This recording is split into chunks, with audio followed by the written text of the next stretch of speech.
One of the biggest misconceptions about abusive relationships is that abusive people are somehow completely different from everyone else, but they're not. That's actually part of what makes it all so confusing. If you're new here, welcome in. This is a place where we make sense of confusing family dynamics, toxic relationships, narcissistic behaviors, and the invisible wounds that they leave behind. Understanding what happened is often the first step toward healing from it. Everyone can be selfish sometimes. Everyone gets defensive. Everyone has bad days. Everyone has said something they regret. Everyone has hurt someone they love. None of those things by themselves make a person abusive. The difference isn't the behavior, the difference is the pattern.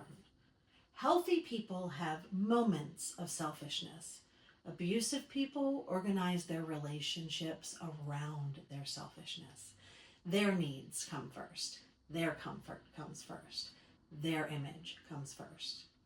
And everyone around them slowly learns to adapt. You start choosing your words more carefully. You stop bringing up problems. You apologize just to keep the peace. Little by little, the relationship becomes centered around managing them instead of living your life. That's what an abusive pattern does. One of the quickest places to notice the narcissistic pattern is when you try to talk about your own feelings. You say something incredibly simple like, that hurt my feelings. A healthy person might not like hearing that. They might get embarrassed. They might even become a little defensive at first. But eventually, they will come back to the actual issue. They will ask questions. They will listen and try to understand what happened. Because for healthy relationships, the goal is repair. But an abusive person hears something totally different. They don't hear, that hurt my feelings. They hear that you're calling them a terrible person. So suddenly, the conversation changes.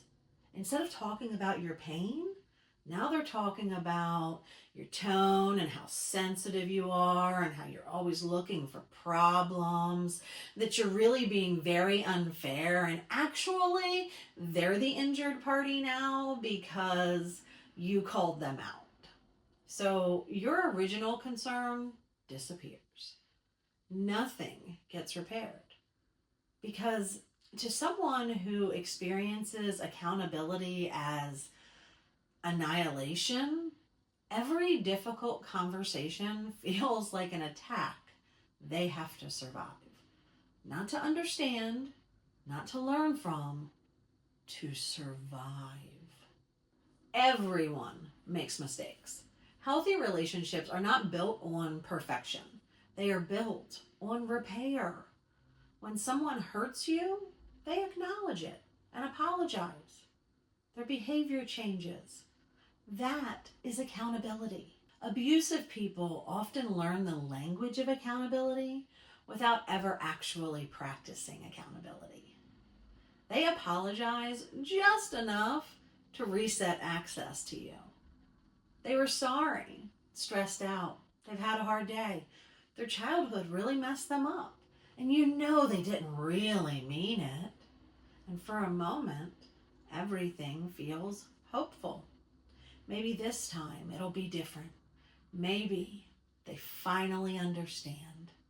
But then the same behavior happens again and again and again and again and again.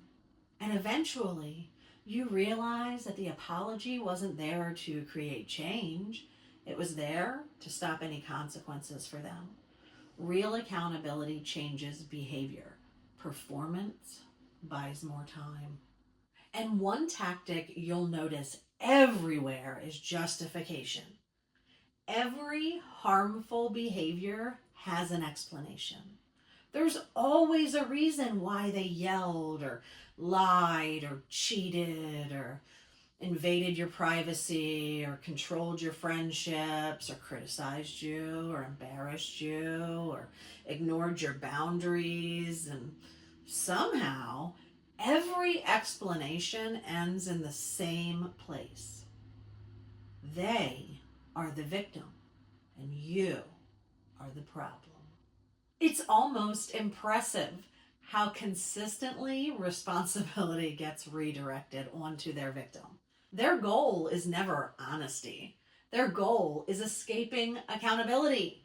If they can convince you that their behavior was reasonable or understandable or even better, your fault, then nothing has to change.